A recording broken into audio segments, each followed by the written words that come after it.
This is the this is the fourth day of this January 2025 7-day Rohatsu Sesshin. I'm going to read once more today from the book Silent Illumination by Guo Gu, and pick up where we left off.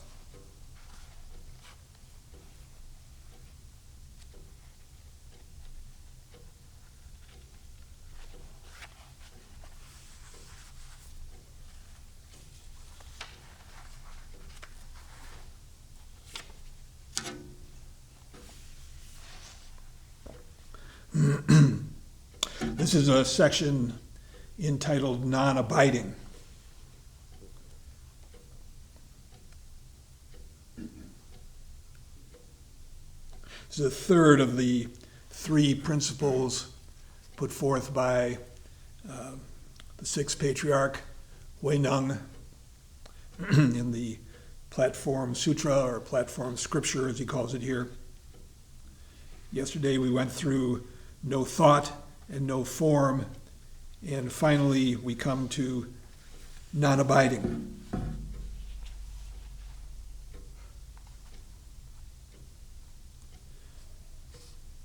And Guo Gu says, non-abiding is relating to ourselves and others in an open and receptive way, where we allow everything to flow and recognize that each moment is alive, vibrant, filled with infinite possibilities. This is actually the nature of experiencing, the workings of Buddha nature, and the direct expression of natural awakening. For this reason, non-abiding is your fundamental nature, as Hui Neng said. It is who we are, freed from the internal shackles of thoughts and feelings and the external conditioning of form.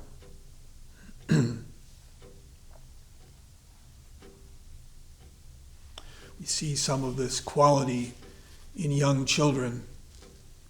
It's a wonderful stage where if you need to take something away from a baby, you just give him something else. And he switches, no problem at all. Then they get smart.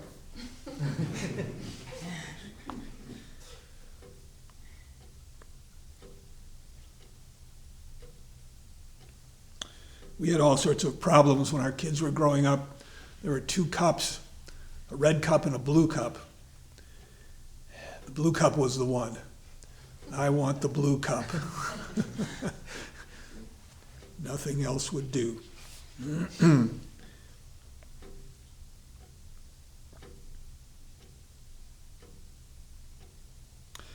He says, we want things to stay the same because it gives us a sense of security and control. But nothing stays the same. When we embrace change, we become vulnerable, and this vulnerability is true courage. There is strength in being okay with a loss of control, with unpredictability and potential loss. In truth, nothing can break us. We as humans, are so resilient. It's only when we try to control and hold on to things that we feel broken. Helen Keller,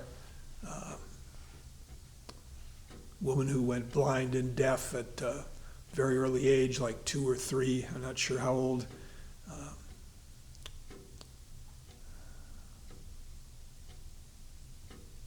Learned to read by having letters traced into her palm while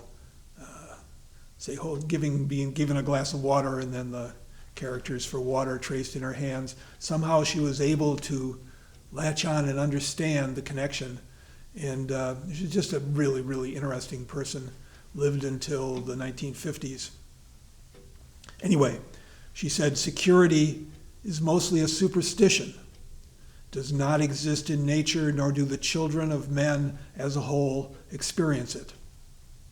Avoiding danger is no safer in the long run than outright exposure. Life is either a daring adventure or nothing.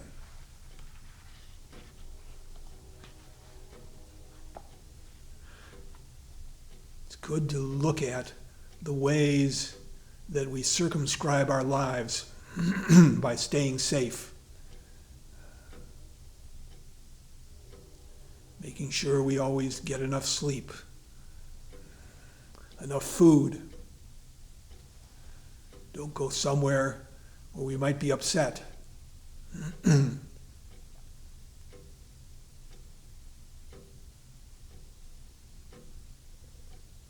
Don't do anything that might trigger our anxiety. Of course, we have to take care of ourselves. And there are things that are well avoided. But it's nice to take a risk now and then. See what we're capable of.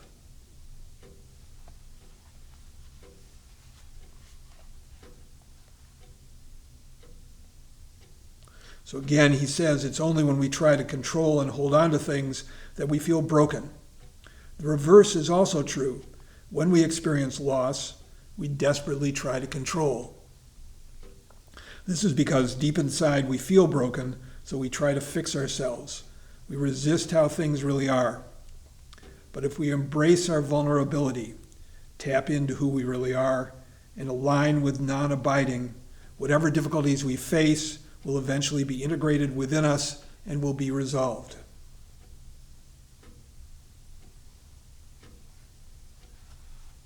It's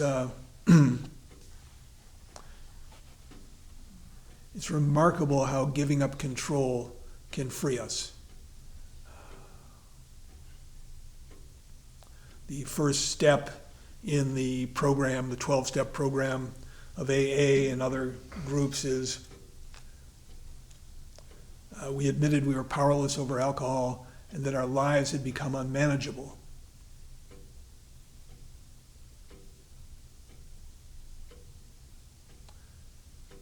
Admitted that we couldn't control it. So many people stay trapped in addictions, bad relationships, bad ways of living, because they think somehow they can control it.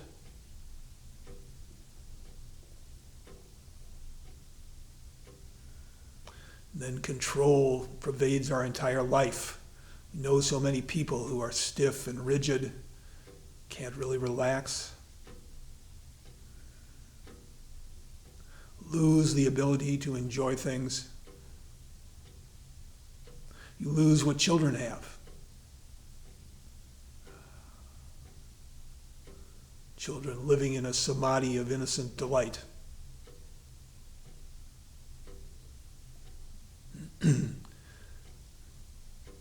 Lose what our dogs have.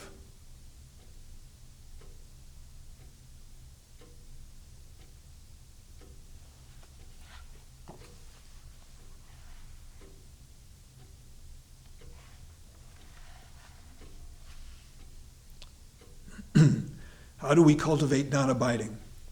By having the courage to be vulnerable, by engaging with ourselves and the world without fighting everything.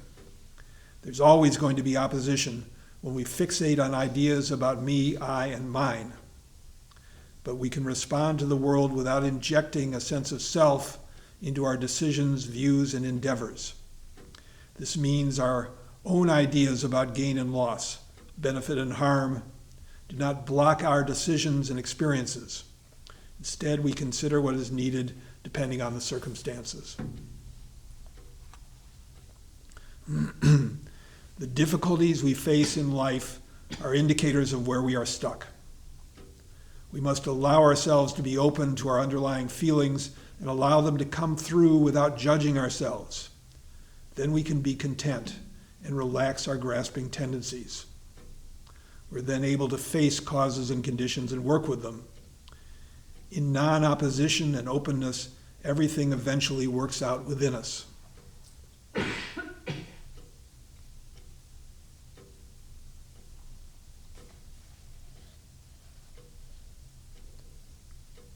Need to be open in order to know what's going on with us, in order to see what Gogol calls the underlying feeling tones, our feeling of resentment or our feeling of dread, reluctance. we half look at those things. Try to get them in the background. Try to find a place where everything's okay, and then have it not change. And then that doesn't work.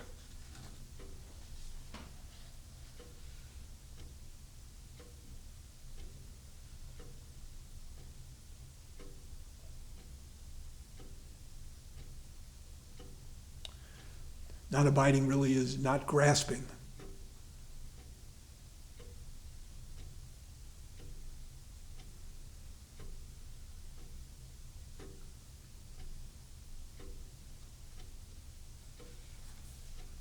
Ajahn Chah said, do everything with a mind that lets go. Don't accept praise or blame or anything else. If you let go a little, you will have a little peace. If you let go a lot, you will have a lot of peace. If you let go completely, you will have complete peace. Complete non-abiding.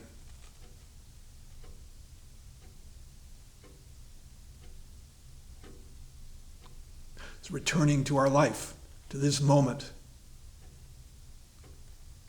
To whatever extent we've taken our eye off the ball, to whatever extent we're not really present, we've lost our life. And we do, again and again. See it in Sesshin.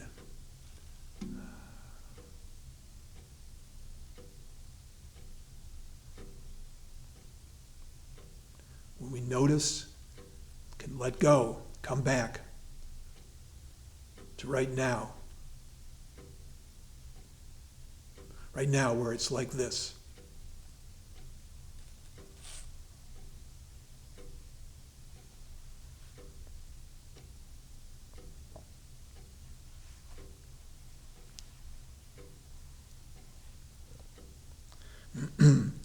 Then Gogu goes on to look at other supporting attitudes to cultivate. This is the name of the next chapter.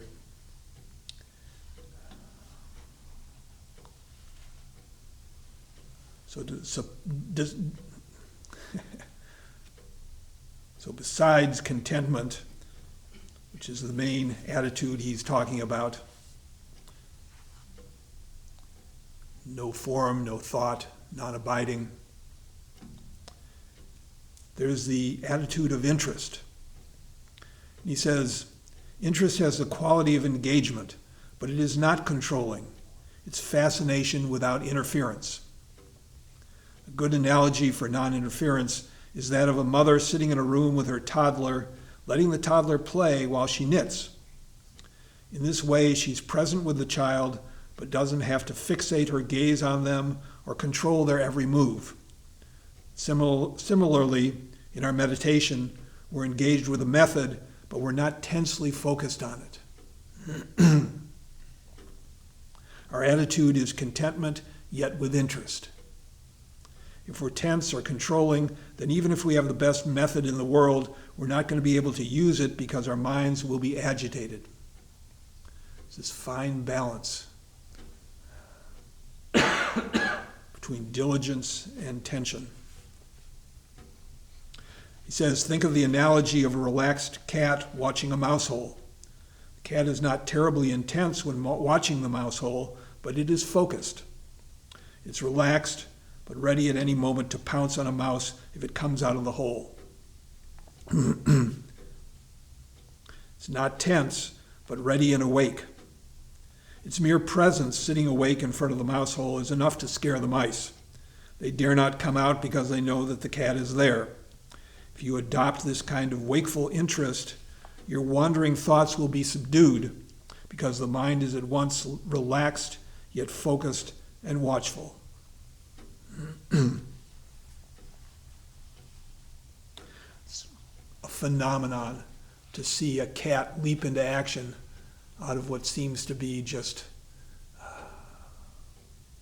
dozing off.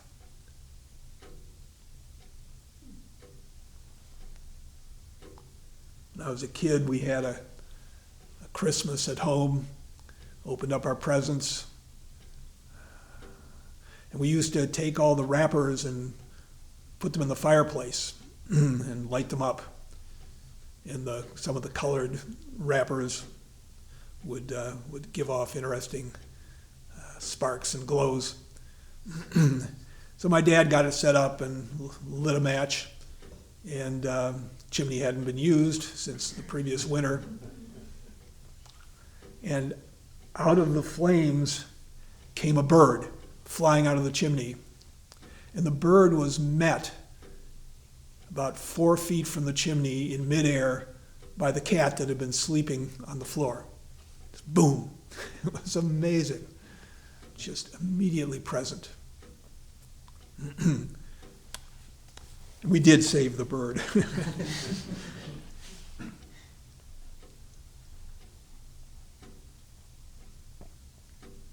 He says, non-interference does not mean disinterest, however. When I was in college, I lived in New York City above a Buddhist temple that had a lazy temple cat. The temple also had mice, lots of them, but the cat never did anything to them. You might say that the cat was too compassionate because he didn't kill any of the mice, but I think it was simply disinterested. The mice would walk across the room scavenging for food and crumbs as we ate our dinner, and the cat would just lie there sleeping. In practice, you have to be interested. You can't be like the disinterested, lazy temple cat. You have to develop a clear, watchful mind with which you experience the method, whatever that may be. The mice, your scattered thoughts, wander. If you don't do anything about them, they will continue ceaselessly.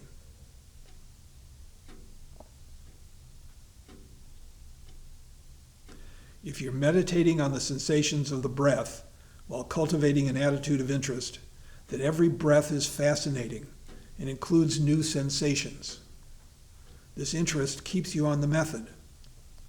There's no need to get rid of wandering thoughts. Just be more interested in your method. This attitude of interest has a freshness to it.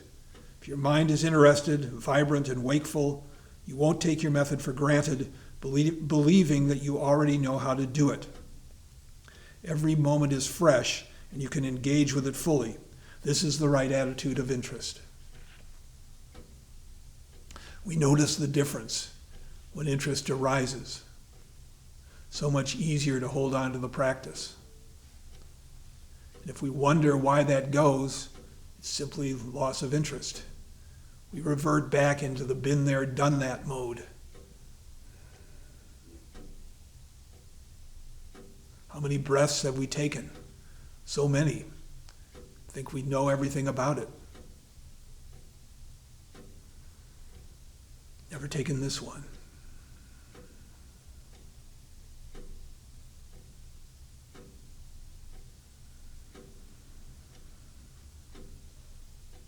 The attitude of interest works together with contentment.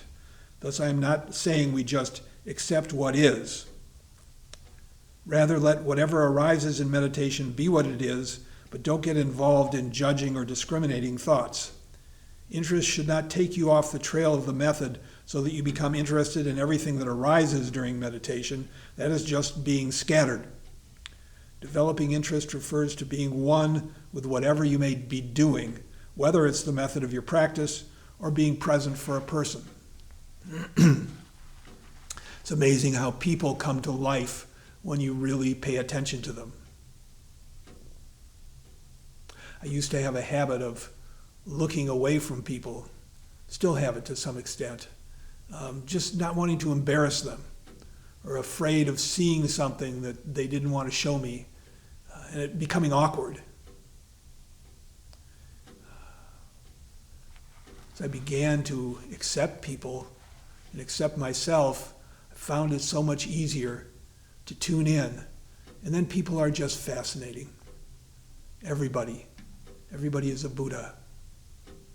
And they're all different. So much easier to harmonize with others.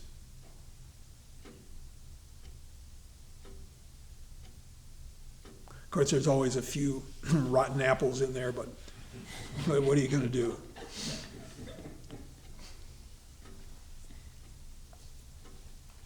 He says, we might view our method as something with which we have a relationship. If disinterest is our attitude when we're with someone, how will our attitude affect the relationship? It will certainly not be good for us or the other person. Try examining yourself when you are in that drowsy or hazy state and see what your attitude is. Be honest with yourself. See yourself and your method as relationship partners. Are you being a good partner, or are you being a pain? Grasping, rejecting, seeking, abandoning. Is your interest in your partner half-hearted or even lacking? A good partner is attentive and accepting, aware of the shortcomings of the other, but willing to work with them.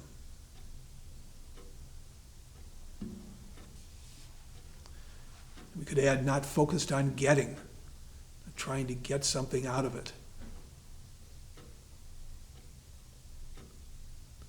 Open to what arises.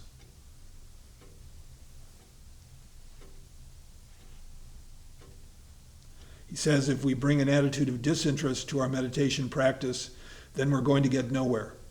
The more we practice with a negative or disinterested attitude, the more we will strengthen the psychosomatic pattern in our meditation.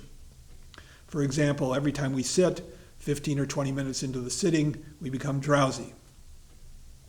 The body acquires muscle memory for a particular task, playing the piano, for example, over time.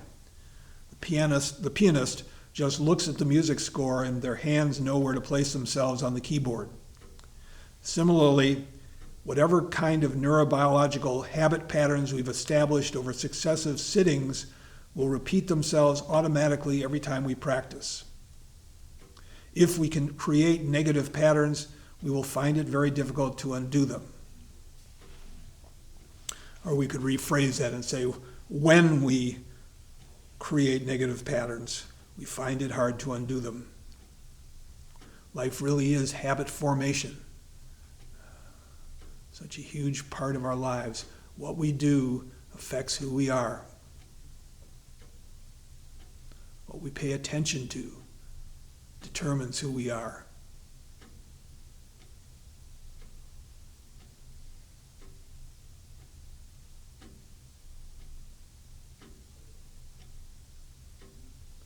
The Spanish philosopher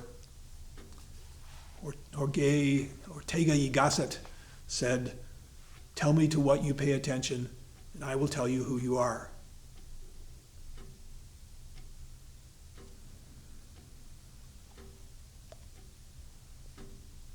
He says, the process of meditation practice is not simply a mental one.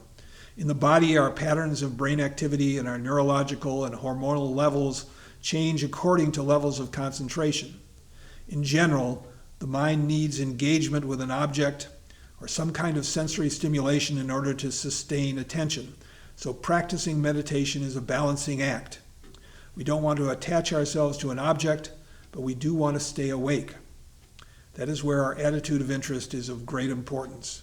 If we sincerely care about our practice, if we are sensitive and interested in our method, then we will be creating good habits and we will avoid falling into bad ones. We have to know when to advance, when to retreat, when to sharpen the mind, when to relax, when we work with our method. It's a relationship. There's no one fixed way. A one-trick pony approach won't cut it. This is how to be skillful in practice. Approaches to meditation practice are not mechanical.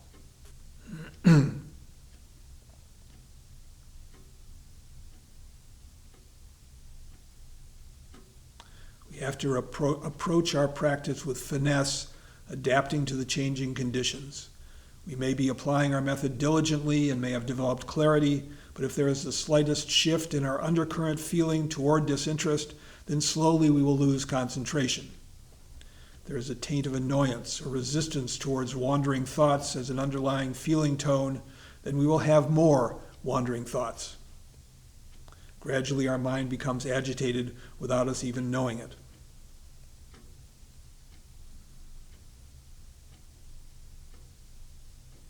It's constantly shifting and changing.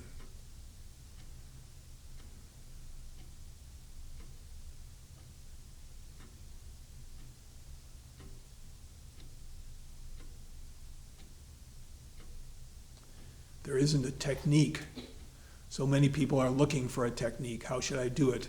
You can give some advice that may be helpful, but really we find our way. If you have the good basis, sense of contentment, relaxed, and interest, it works out. You find your way. Zazen teaches us Zazen.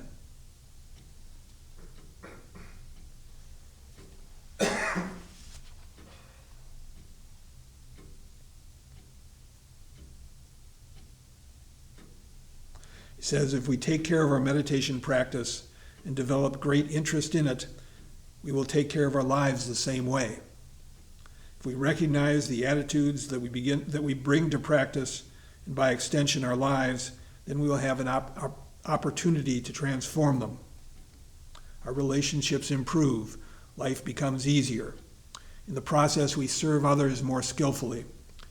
If our attitude is one of disinterest, however subtle, we can recognize and replace it with acceptance, even love or gratitude.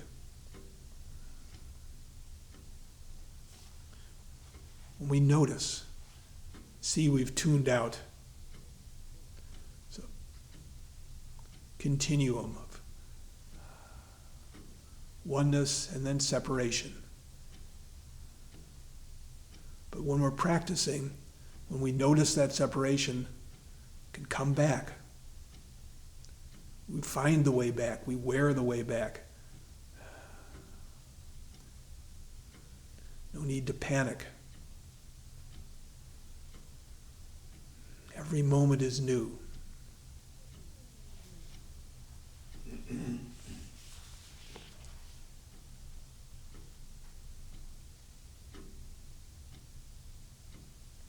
We don't need to be slaves to the habit tendencies that lie beneath the surface of our mental lives. If we practice with an attitude of interest, then with every difficulty that we experience, every obstruction, we will find it easier to change for the better. With interest, we will be able to rise to great confidence and steadfast determination. And then he goes on to the next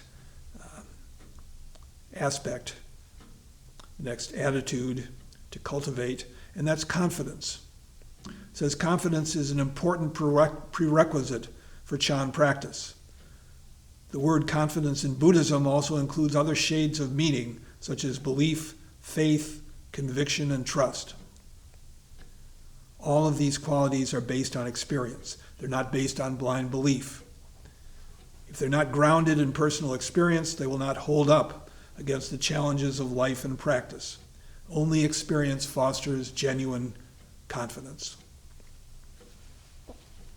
On the basis of personal experience, self-confidence develops, and on the basis of self-confidence, confidence in the Dharma develops.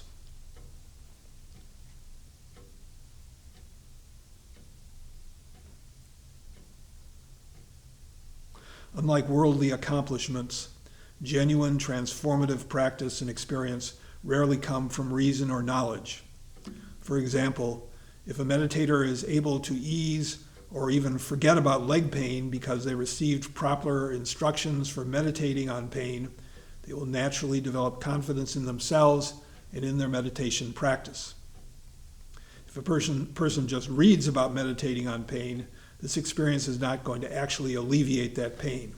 However reasonable the method may sound, we have to practice it before we can form any opinion about its efficacy. Chan practitioners must have confidence in Buddha nature, our intrinsic freedom, but this confidence is not something we can rationalize.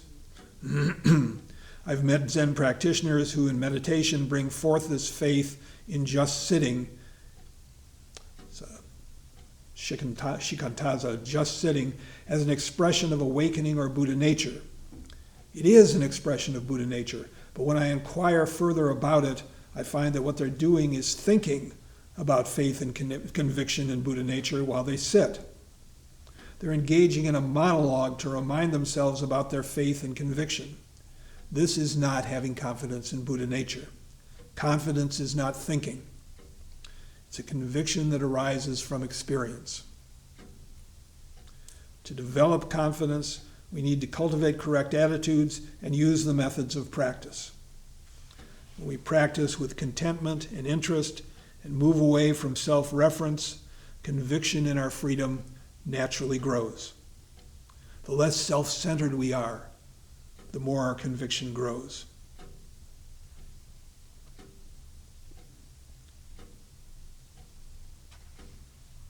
Yet pep talks don't always work, do they?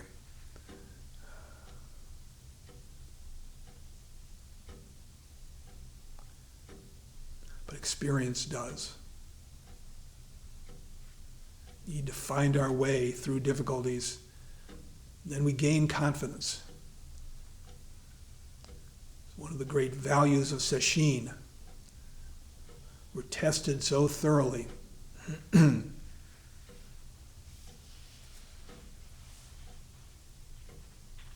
says confidence builds incrementally within the range of our abilities.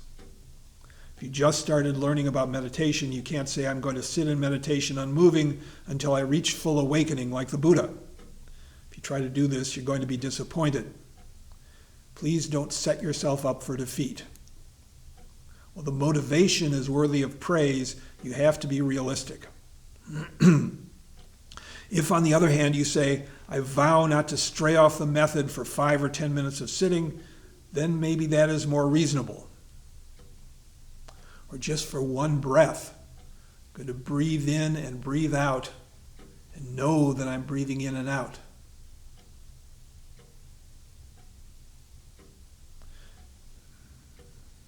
Since you may not be able to do it right away or all the time, but when you do, you will develop confidence not only in yourself, but in your method, the practice. When people experience some benefit from practice, they begin to have faith in it.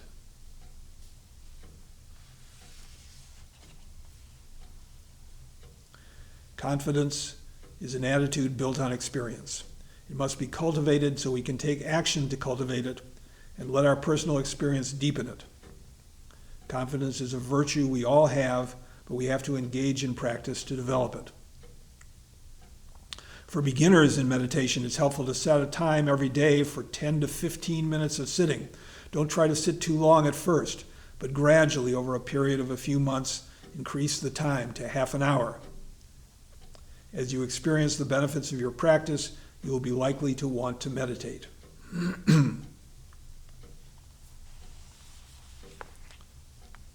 We're all sitting a little more than that.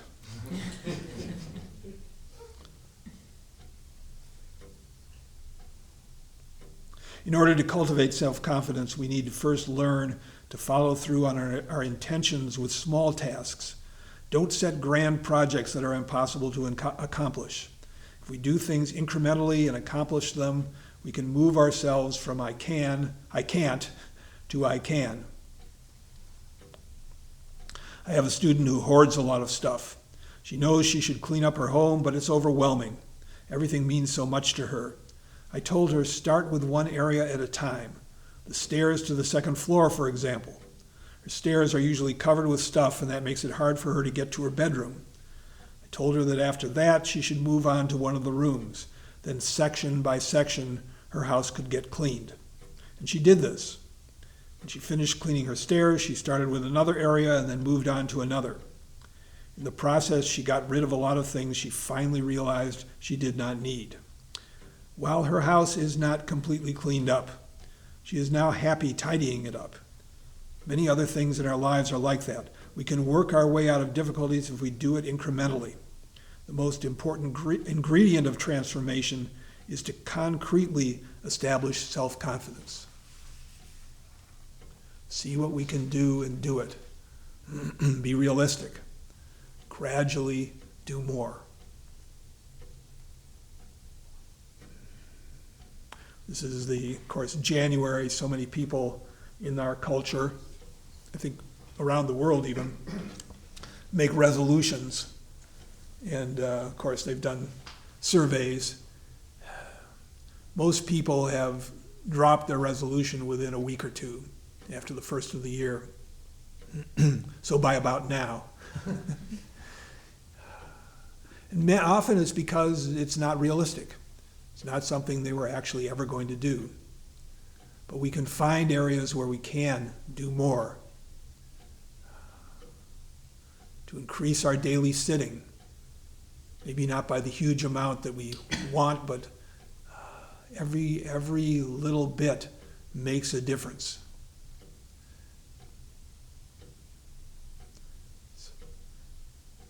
So common to hear from people who, for one reason or another, have stepped up their sitting, that they notice the difference. It's positive. It's the experience people have when they do the term intensive. There's a 6-week term intensive that will begin on the Thursday after this session.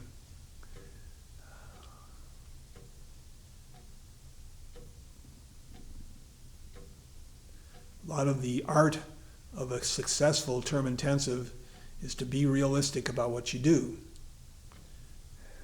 It's how we grow and how we gain confidence. There are many people who don't feel confident, trying to shove that underneath.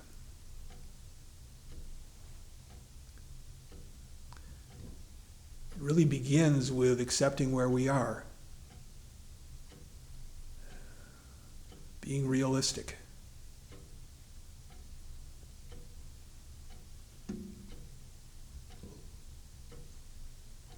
Realizing that we can make it better, that we can improve.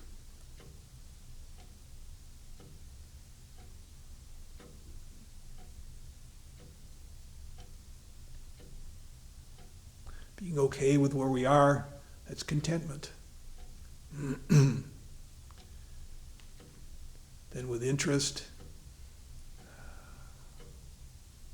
find ourselves more immersed in the practice, and confidence grows.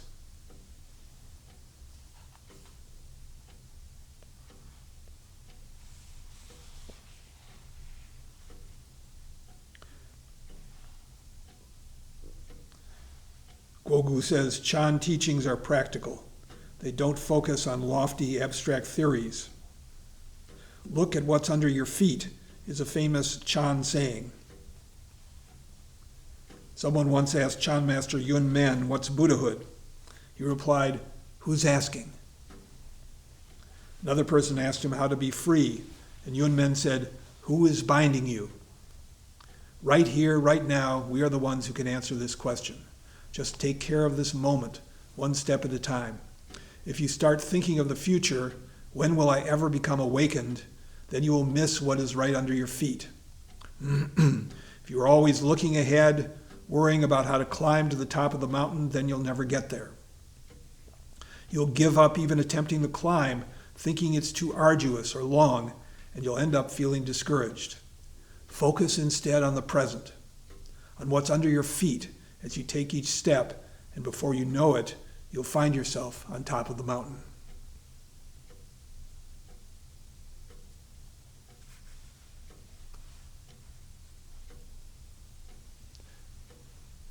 Used to be when you drove at night, could drive across the country. Many roads, there were no lights, it was dark. Drive through the darkness. Somebody pointed out that even though you can see no farther than your headlights, you can go from the Atlantic Ocean to the Pacific.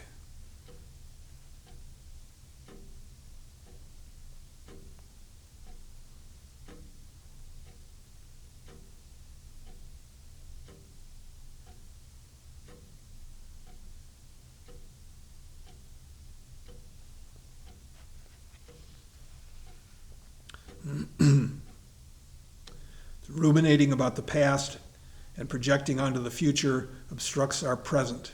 Worse, it leads to mistakes. Those who do mountain climbing know this. It's the same with practice. Not saying we should never plan for the future, of course we should, but once we've set a task for ourselves, we should follow through step by step. This will strengthen our self-confidence, which will lead us to our destination. Yet we should also have flexibility. When causes and conditions change, we may have to adapt to them, but our general direction doesn't have to change. So much of confidence in, in practice is just knowing, seeing that we're going in the right direction. When we've been doing it for a while, we notice changes. Certain things become easier. May not be dramatic, but it's steady and it's going in the right direction.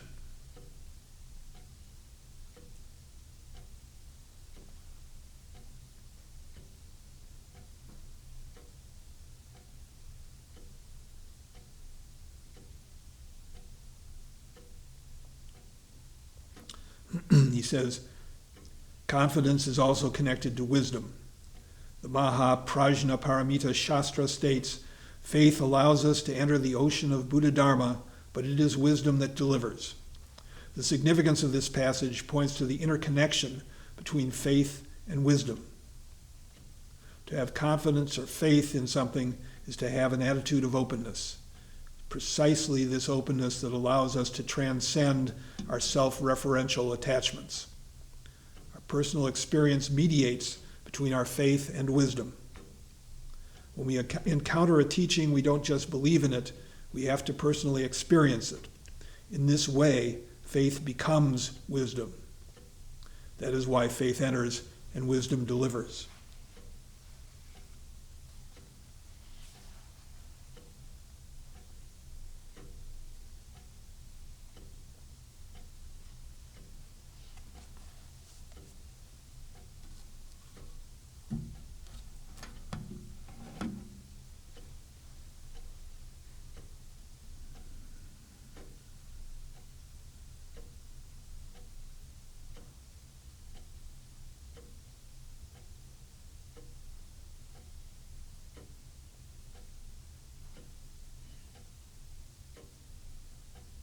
We have to be flexible. We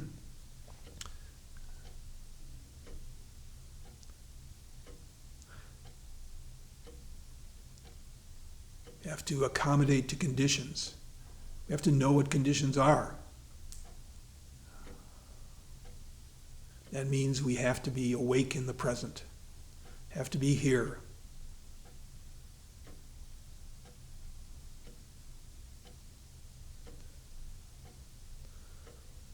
Our thoughts are not our friends.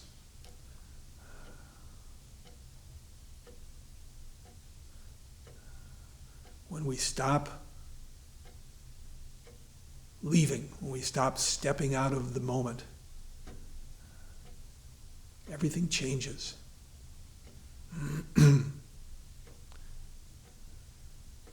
Interest develops.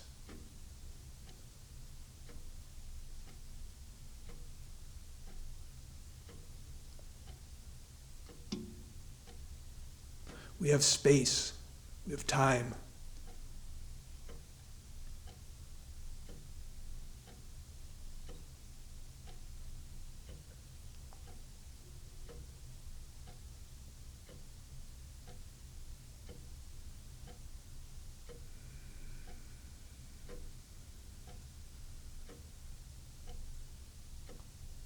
It's relaxed, steady.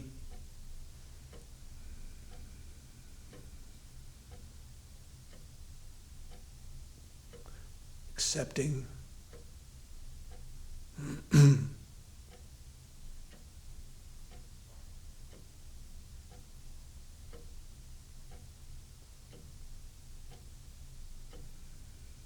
Now that we're into the fourth day of Sesshin, many people's minds have settled, finding themselves in a place they hadn't been in yet.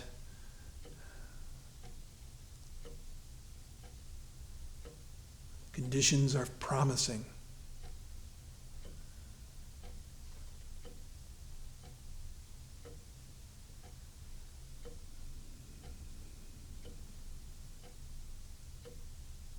Just make your mind up to stay here.